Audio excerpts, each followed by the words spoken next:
All right, so this is going to be part 2 of how to do an attack animation. This is going to be, again, an incredibly simple tutorial. I'm not going to be getting too far into detail about how to do this. Again, if it were up to me, I would be spending probably a month on this animation. So, main thing, just a quick catch up for everyone who's just kind of jumping in right now. I am doing my main poses, and the main poses are going to be the idle or the resting pose. Then comes the wind up. The wind up pose is giving the audience the anticipation that an attack is going to be coming. This is very, very common in Dark Soul games where your enemy character will have a huge wind up, and then your character or you are able to determine, okay, well, something big's about to happen. I should probably prepare for a dodge roll. And then once you do that, the next pose is the contact pose. This is the pose where you're actually going to be hitting the target. So this is the pose where I will be hitting. And it's usually I would say, when the attack actually hits the target. So generally speaking, sometimes people like to put like a little test dummy or maybe like a square or something, so that people can see the contact. And then last but not least, following through is the follow through. So this is the pose that is going to show that you followed through with that action and you've basically completed your attack. And then after that, there's only really one, technically two poses after, and that's the return, which is your character returning back to their original pose, which is the idle pose. And then surprise guest appearance by Sherpa, yet again. So, keep in mind, there is a 5, technically 6 if you want to count them, poses. The first one is the idle, the second one is the wind up, the third is the contact, the fourth is the follow through, the fifth is the return, and then last but not least is the idle pose that you come back to. And that is the same as the very first pose, like so. That's it. So, really, we only have 1, 2, we've got 3 more poses to do. We'll try to knock those out as fast as possible. Again, if I can't get to them, that's okay. Next week, I will absolutely finish all the tutorials for both the attack and the acting piece. So, first thing I want to do is, honestly, after I take a break from an animation, it's been a week since I've seen this, what I really want to do is, I just want to see if this is actually giving me the kind of feel that I want. As I'm looking at this now, remembering the reference is there to be a reference. I don't need to match this really completely at all. I just want to make sure that the poses ultimately have the same spirit of what I'm trying to go for. Generally speaking, I want to push my reference. I'm not satisfied with the poses that I have right here. Even if this was Mortal Kombat, like that windup could be way, way bigger. And as you can see, I kind of pushed it over here as well. So, but one thing I'm looking at is like, this feels really off balance. So what I want to do is actually think about kicking this foot back a little bit more, where I've kind of got a place to go to. Otherwise, if my foot is just kind of like that, it looks like I'm sliding forward. So what I'm going to do is, I'm just going to copy this, and I want to see if I can just paste that there, and see that already feels like a better transition. So as you can see, we got some gnarly stretch there. That's actually okay because the actual attack is like one of the fastest things that happens. If we're looking here, let's actually see how long it takes for my hand to actually swipe. So I would say this still counts as a wind up. And then once we get to this point, this right here, like right where you see my hand blurring and you literally can't see it, is where I would say the attack really kind of happens. So going like that, you can't even see my arm. 3, 4, 5. It takes about 5 frames for me to get to that pose. I'm probably going to make that a lot faster. One thing that I want everyone to keep in mind as you're watching this video is I'm not going to be following the timing and the spacing of my reference. This reference, if I were to animate this, would be extremely slow. It comes out to like, what, how many seconds?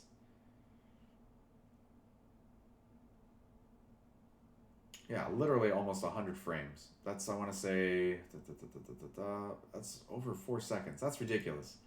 So what I really want is for this attack to be like maybe, no, not like, yeah, 2 seconds is like way too much. 48 frames is just overkill for me. Also another thing that you may want to keep in mind, if you want to be a video game animator, I want you to make sure that instead of 24 frames, you are clicking 30 or 60 frames per second instead. Most video games run on 30 frames per second up to 60 and then 120. That's because their real-time engines are able to just do 30 frames a second. However, again, if you want to be a feature animator or a television animator, you definitely want to use 24 frames a second because that's what standard film is. So if you want to be a pre-rendered or a rendered animator where you're making like movies or television shows or even commercials, you're going to want to do 24 frames a second.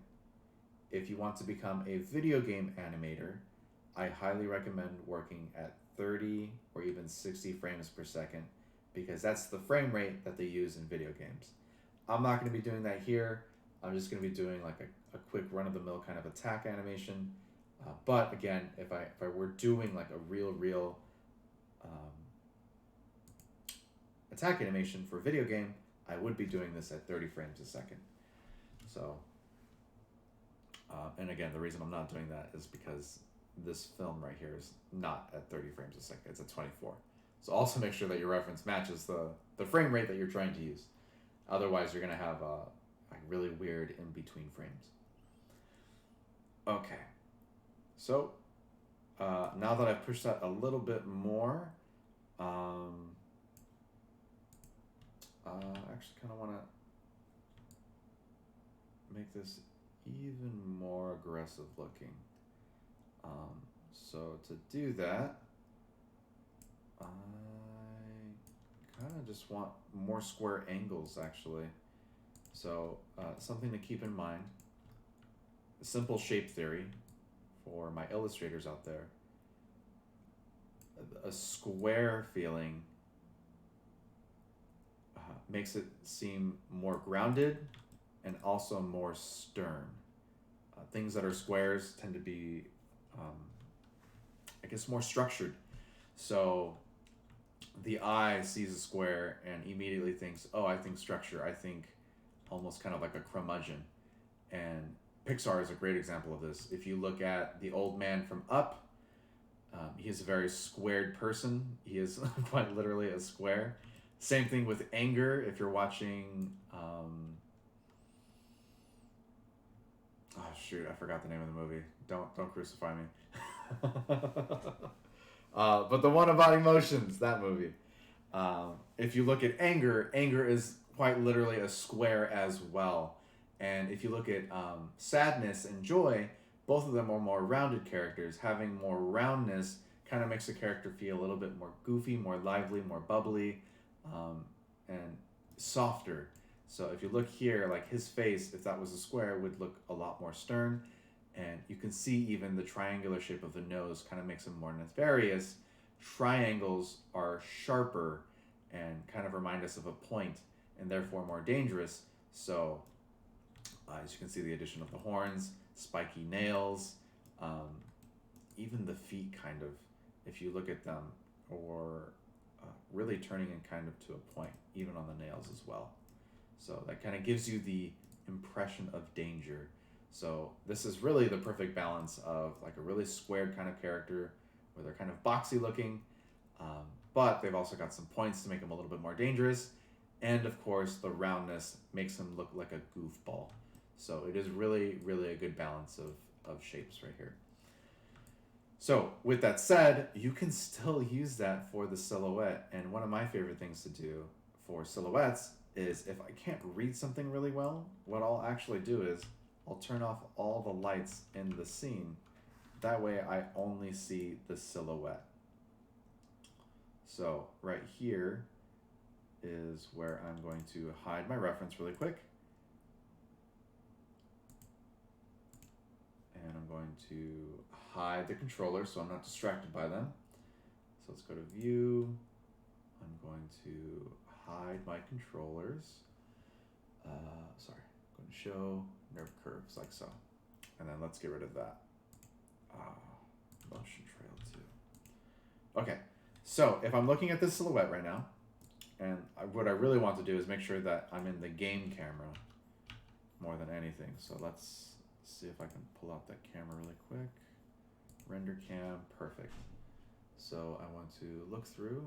So let's go to panels, look through selected.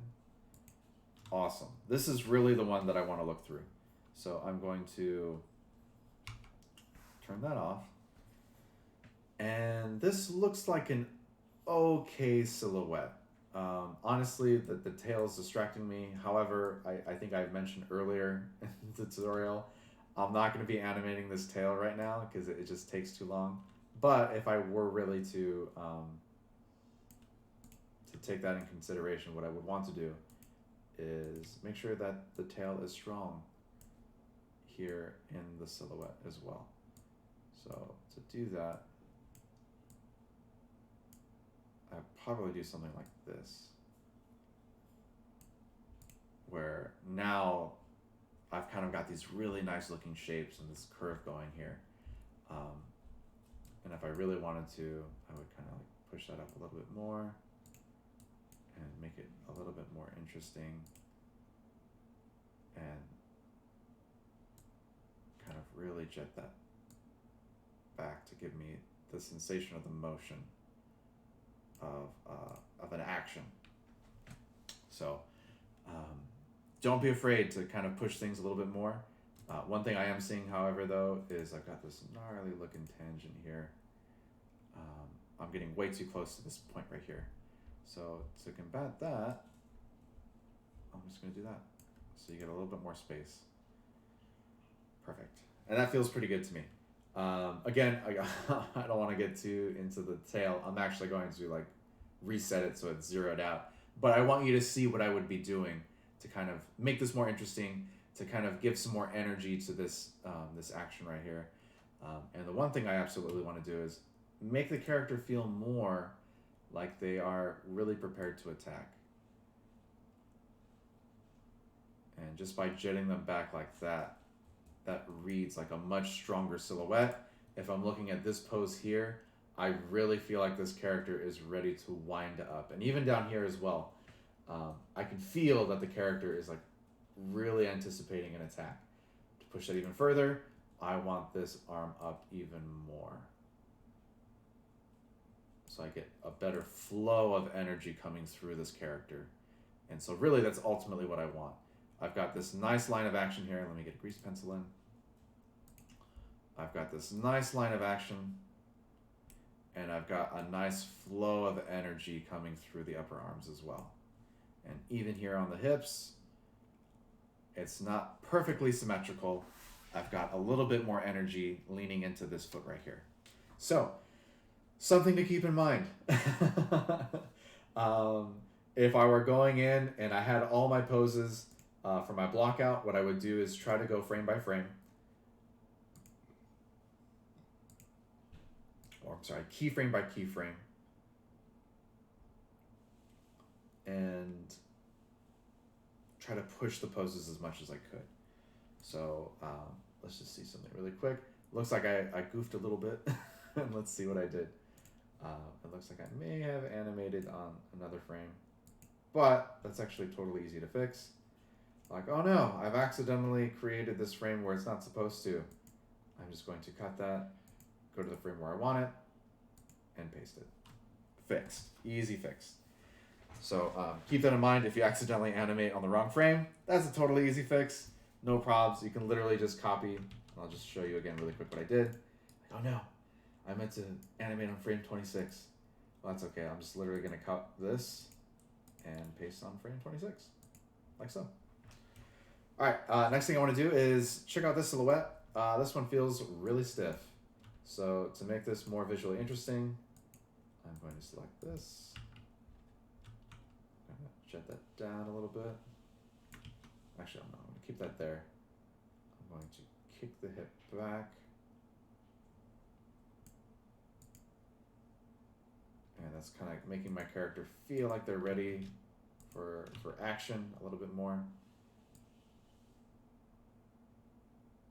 And that already is feeling like a more engaging pose. So let me just show you the difference. Super stiff, really blocky. Like, where is the energy going? I have no idea. Like, just straight up, really stiff, almost asymmetrical. Not a big fan. And what I'm going to do is just a little quick contrapasso trick. I'm going to kick the hips back, like so. And I'm going to rotate the torso forward.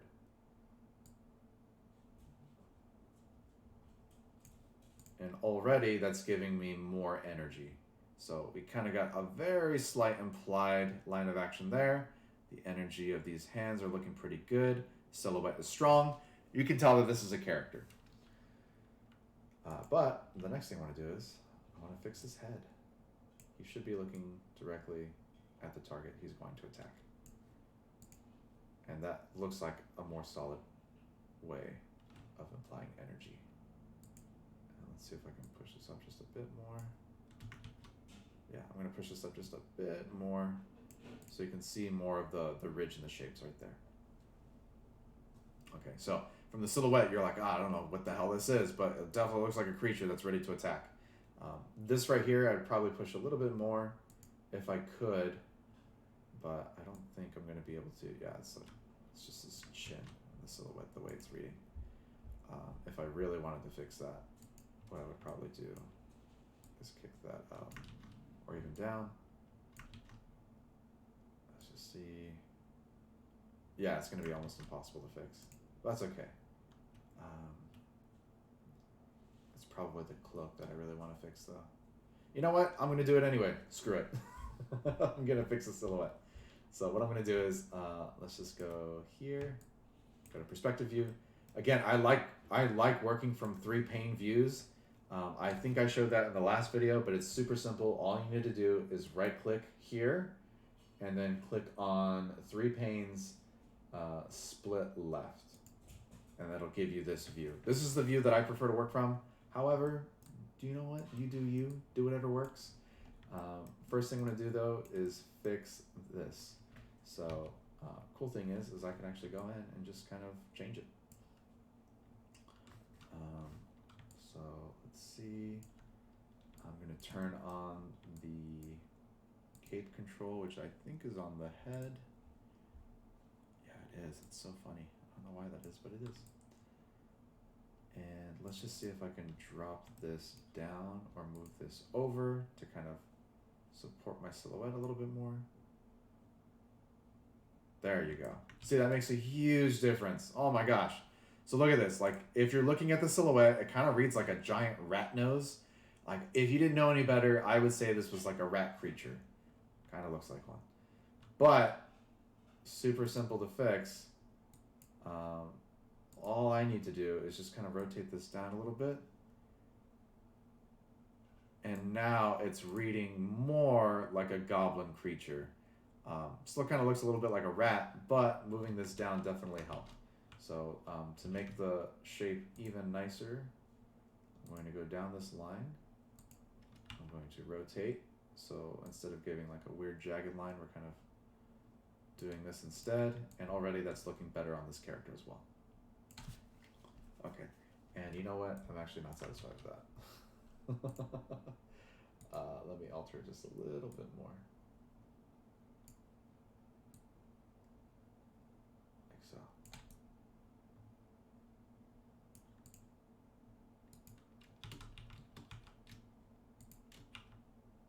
this is me literally just kind of changing up the silhouette a little bit. So it looks better. And now that the silhouette looks stronger, let's check it out in pose. And already, way, way better looking.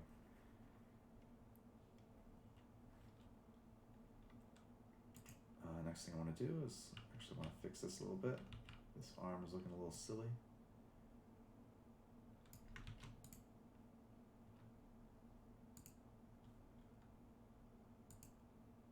And right about now is where I want to actually bring up my reference again, because I don't want to get too excited here. So again, looks like my arm is coming in a little bit, like so. The wrist comes up. Let's jet that up a little bit. And it looks like the arm kind of comes out a little bit more. So let's get more of that shape. That feels pretty good. And then last but not least, this back arm kind of comes down a little bit more too.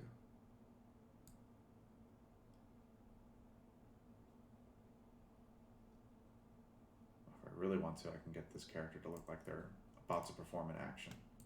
You know what? I'm going to do that instead. There. Now the character looks more sneaky.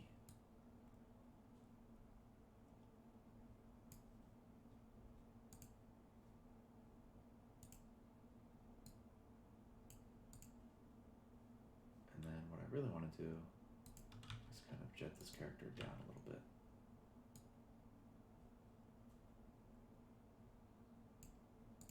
So kick this out.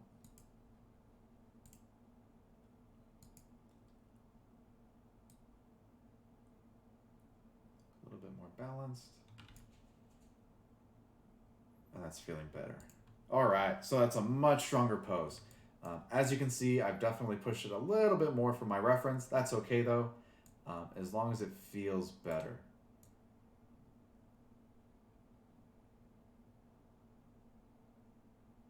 Perfect, so now that I have that,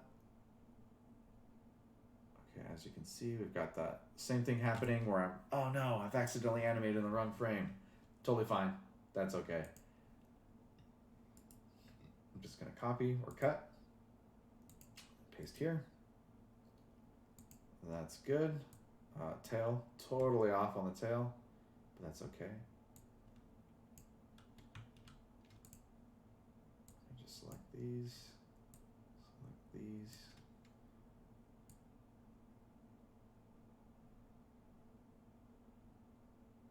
and looks like it's been changed quite a bit from this one here. Oh no, that makes sense. Okay, oh, no, I'm good. Okay.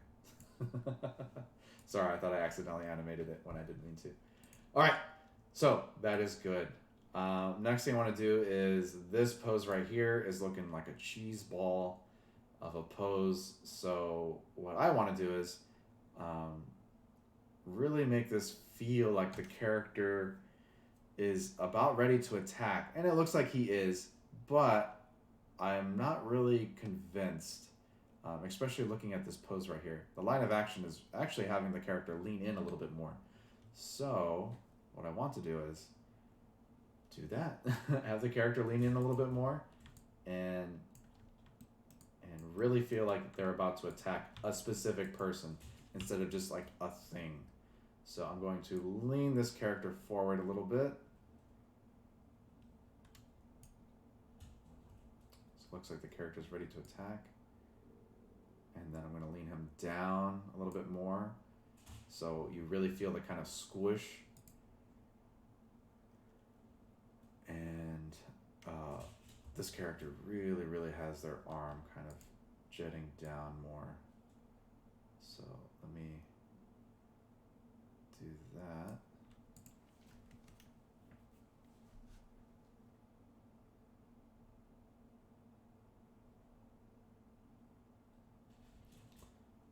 And I want to say that looks okay for now.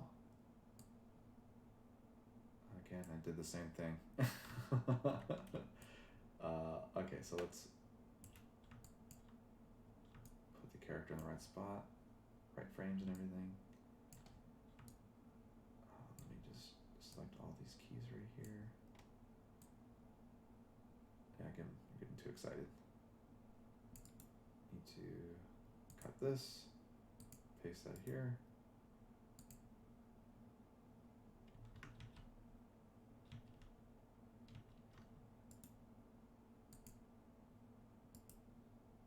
Cut that there. Paste there. And cut that there. And paste here. Perfect. Okay, so that's not getting the effect that I want. That's okay. I can actually just fix that really quickly. So sometimes if you copy and paste, it's not going to work. But the cool thing about animating is, once you do it once, it's super easy to do it again. So I'm just going to move that forward, move that in a little bit, so the character really looks like they're about to attack. Maybe even a little bit more so the character feels like they're really winding up to do something. And I actually want the character to be leaned over even more.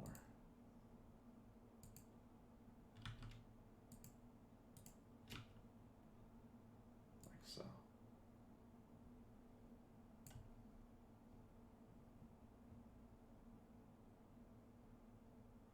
That looks pretty good.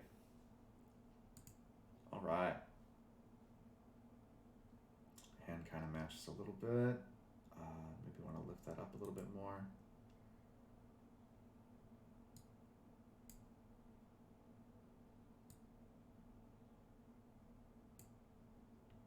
And then let's have this arm jet down a little bit. Match the reference a little bit closer.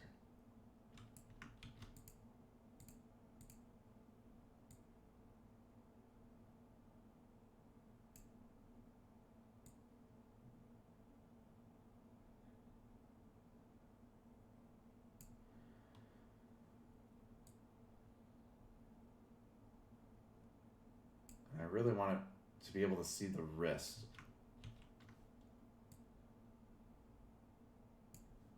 I want you to see the claw in this scene specifically. Reason being is because I want you to anticipate an attack coming from this hand more. If you don't see the arm, then it's kind of moot. You're just like, all right, well, I guess maybe he might be getting ready for an attack or something. Maybe he's hiding something, which is also something that's completely valid too. I've done an animation like that where I've had a character like, dude, what's happening with the backhand? And I'm like, wait, 2 frames. And then they're like, oh, there's a bomb behind them. Okay, that makes sense. Sometimes you may want to do that. For this specifically, I want you to know that they're going to prepare a hand attack. So also remember when you're animating, the most important thing is you should be able to infer what the character is going to do just by looking at their pose. So if you're looking at a character and they're in a key pose, and if you're like, ah, man, like I'm not sure if this motion's reading, just go to a friend and be like, hey, what do you think this character is going to do, judging by this pose? If they look at it and they're like, I don't really know, like maybe they're surfing, maybe they're balancing, then obviously it needs to be stronger. And now that I've mentioned that, I'm like, okay, it kind of looks like they're surfing. So let me fix this really quick. Let's see. Let's have that come down a little bit more, like so. Up.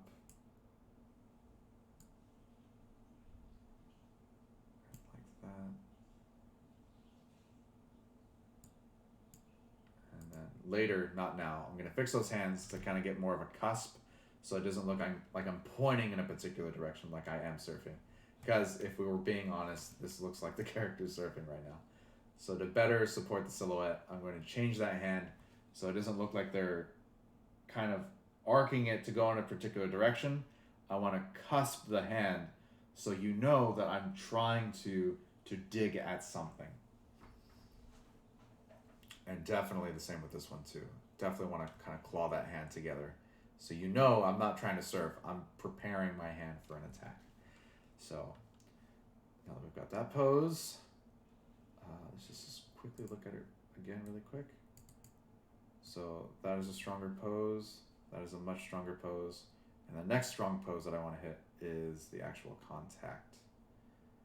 So the contact definitely needs to be fixed, especially that back arm. Let's just look at the silhouette. Just the silhouette alone. Let's check it out.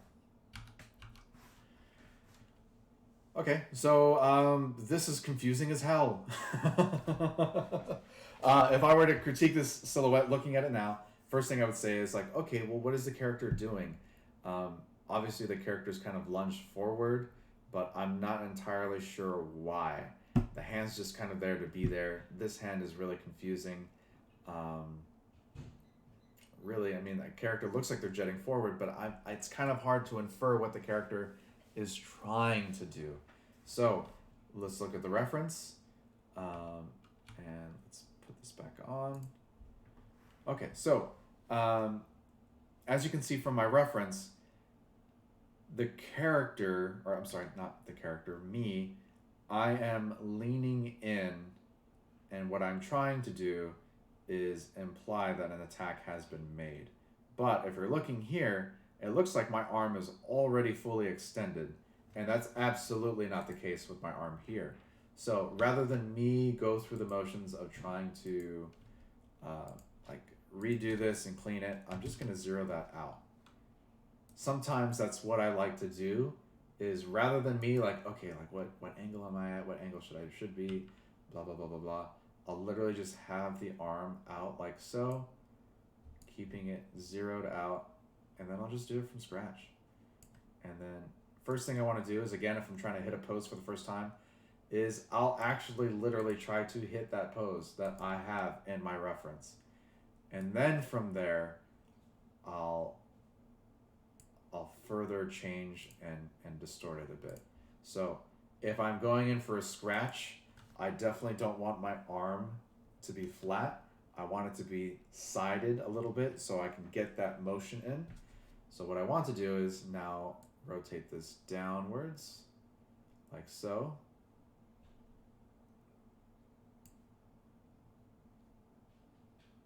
And remember, a lot of the rotation actually comes from your elbow.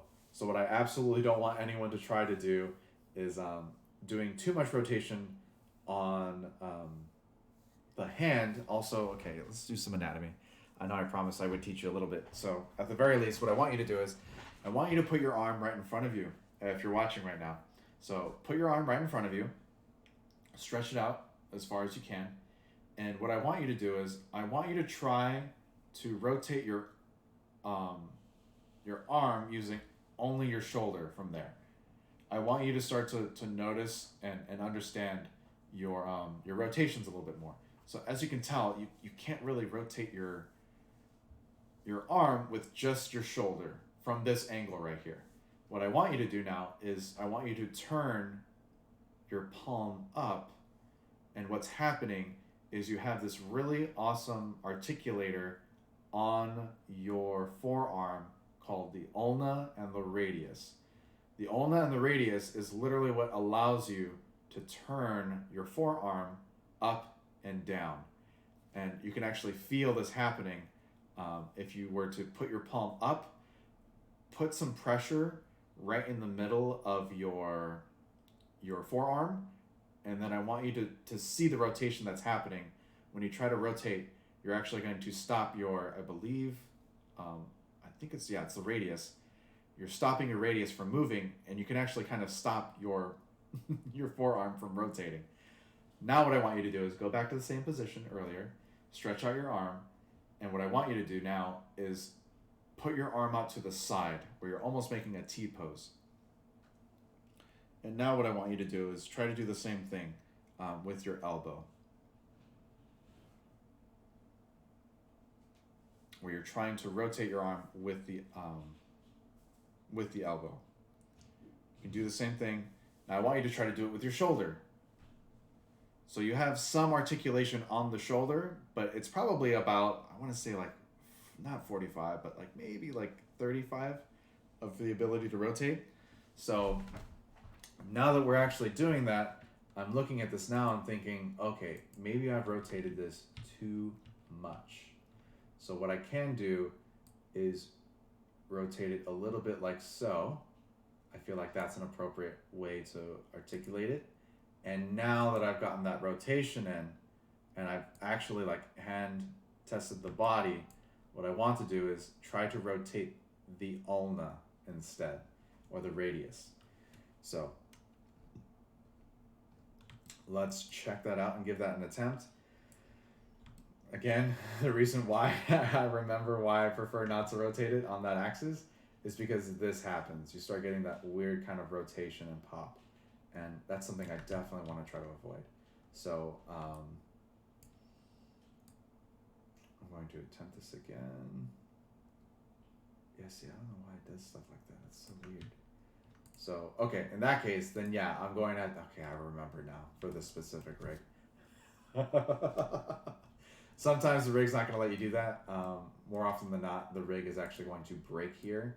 And the reason is because the geometry was not made to bend and contort in that way, especially on a lot of video game rigs. So I'm going to have to cheat it by doing this. And hopefully, yeah, I think that works out pretty good. So again, worst case scenario, when in doubt, feel it. If it doesn't feel right, see if you can bend the rig in the way that you're supposed to. And if that doesn't work, that's okay. And as you can see, God, this looks terrible. I don't know why it does that. Look at the wrist. Look at the wrist when I do that. That's so weird. All right, yeah, I'm definitely not going to try to break that. All right, I'm just going to work with what I have. And let's go ahead and zero that out. And I'm going to give the impression of an attack.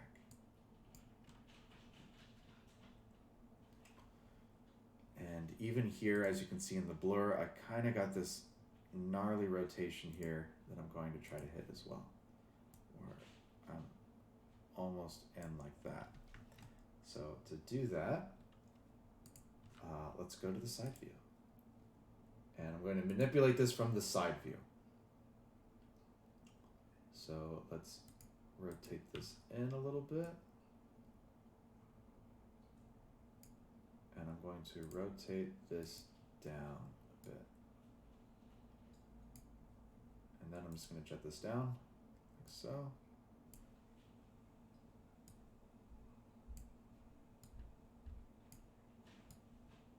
And try to hit that post to the best of my ability.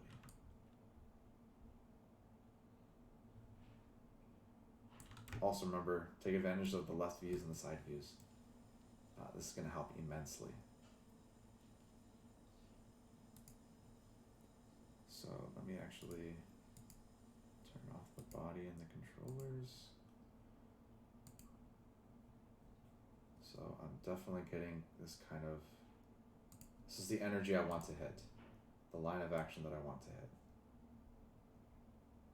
I got like a solid S curve going on there. So to get that S curve, let's, you know what? Let's actually keep that S curve in there. Take advantage. And let's go back to Sing the Goblin.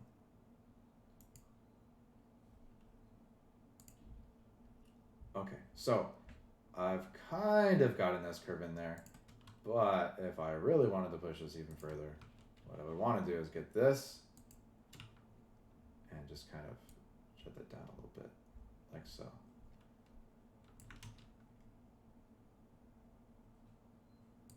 Actually, a little bit up on the top.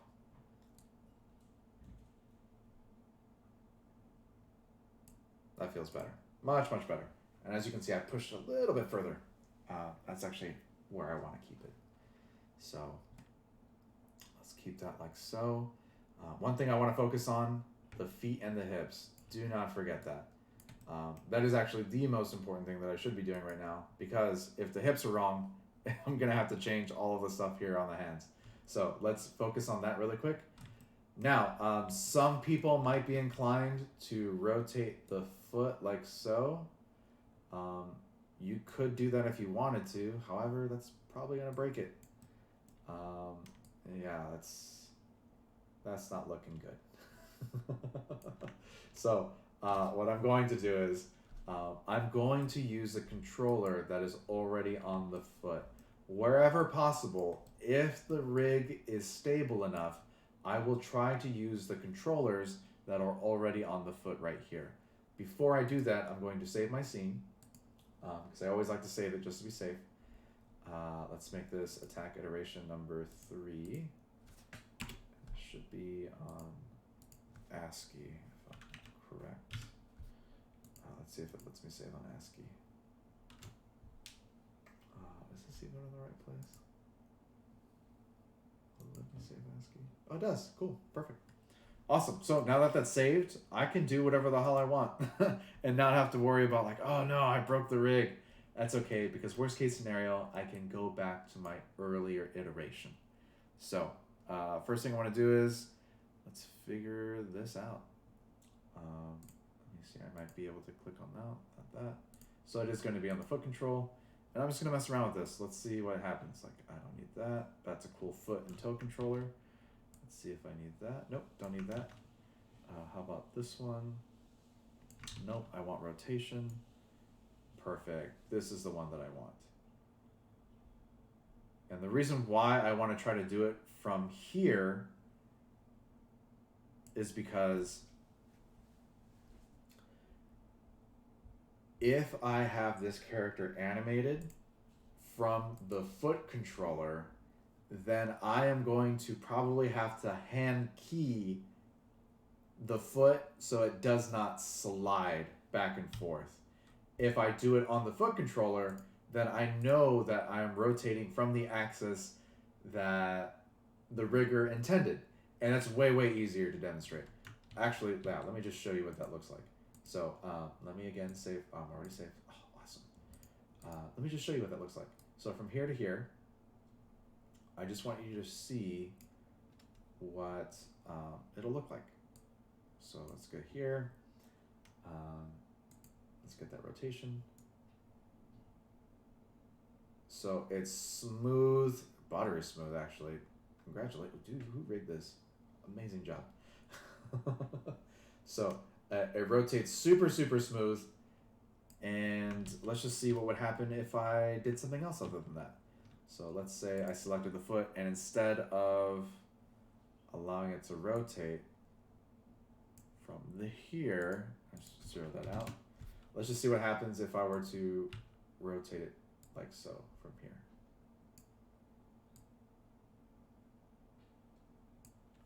Specifically, I want you to take a look at the back of it, because this is what's going to be, actually, let's see, where does this rotate from?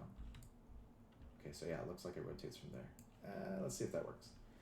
Okay, so if we're going from here to here, okay, yeah, you can already see, like, look, like it's not rotating from the back of the foot, it's rotating from the center axis, and that's going to make this weird kind of jet sensation. So let's just select that.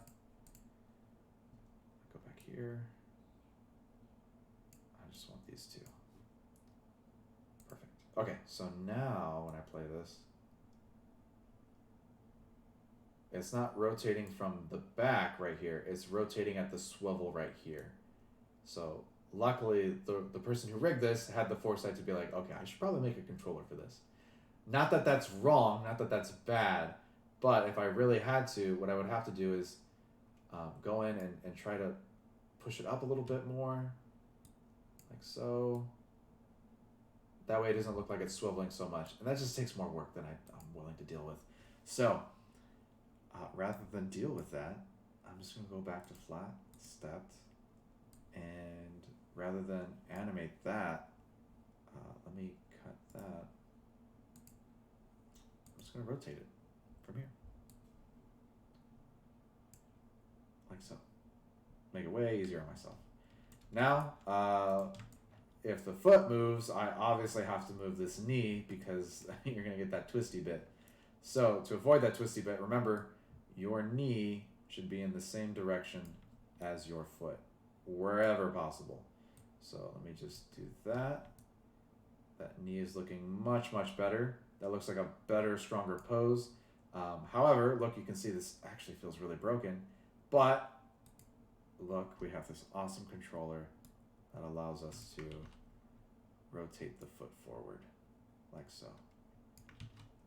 Oh, let's see if I can do it from the mid, though. Even better. Oh, hell yeah. Okay. Oh, so freaking awesome.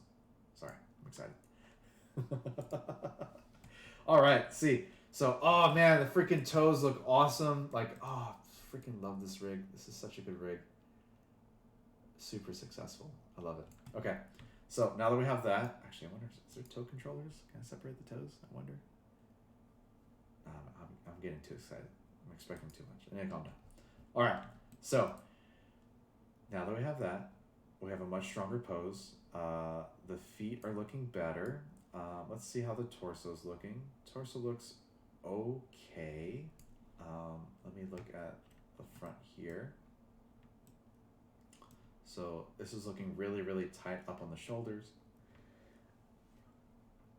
It's also probably because I did some weird rotations here on the cape. That's okay. What I would actually do is, if you're watching right now, as you can see, my body's coming up, and if I'm thinking about the pendulum exercise that we did earlier in the semester, this cape should actually be dragging from the last point. So if I'm looking here to here, that's a really quick motion. So the cape is actually going to drag from where it was last, which is this position. What I really want to do is, instead of having this kind of like blah, blah, I really want that cape to kind of follow behind. So what I'm going to do is go down the line. Again, I shouldn't be doing this at all. I should be worrying about the hips first, but it's really exciting and I really love it, so I'm going to do it anyway. So by doing that, hold on, let me fix this. Get too excited again. Okay, make sure I'm in the right frame. Frame 38, perfect. This is going to imply that the cape was coming quickly from this side. And already that feels way, way better than just having it kind of shed out like that. So this makes it feel like the actual cape is dragging. And then what I would do after the follow through is I would have like a little kind of like overlap going that way. Like so. So you kind of feel that the cape is also alive as well. But I'm not going to do that. I'm not going to get too excited. Let's go back to the main parts of the body. And we'll spend a few more minutes on this. And then we'll go right into a break. I'll come back, teach a little bit more of this, and then we'll go into the acting piece. Okay, so the last thing I really want to do for this pose especially is I want to have this arm come down. So let's have this one come down. This one is probably going to be harder to see from this angle. So what I want to do is go into my perspective view again. Actually, no, I want to go to my left view. And let's see. Let's get rid of this right here. Perfect. Get rid of that. Okay. So yeah, it is damn near impossible to see this arm here. So as a result, I have a couple options.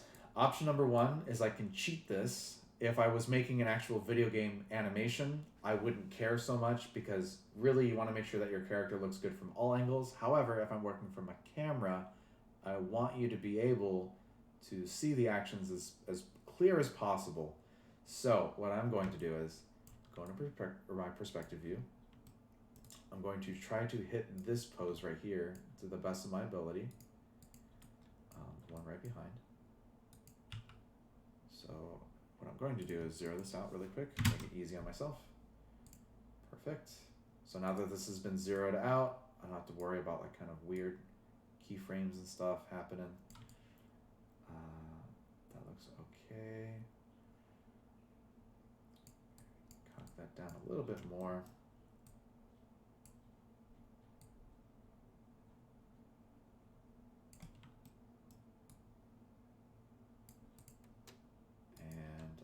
might just do this for the silhouette.